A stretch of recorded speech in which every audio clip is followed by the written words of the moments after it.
কই পাখি চলে গেলে হ্যাঁ হ্যাঁ করতে করতে হ্যাঁ হ্যাঁ আমি সবাই বলে দিছি শুনছ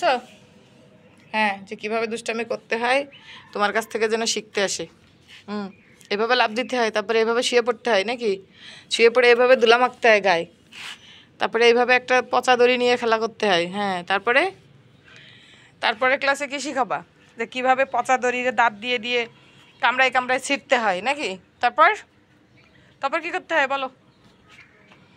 আর তারপর কী করতে হয়, তারপর মারে কী করে কামড়াতে হয় সেটা শিখাবে নাকি, ভাইরে কীভাবে কামড়াতে হয়, বোনরে কীভাবে কামড়াতে হয়। শুধু বাপেরে কিছু করতে পারে না,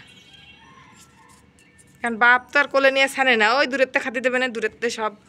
মোটে পছন্দই করতো না প্রথমে, এখন তো খাবার মাবার কিনে দেয়, খাতে দেয়, সে নিজে খাওয়ার আগে,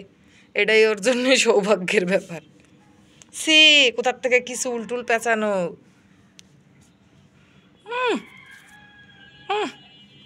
দুষ্টু পাখি।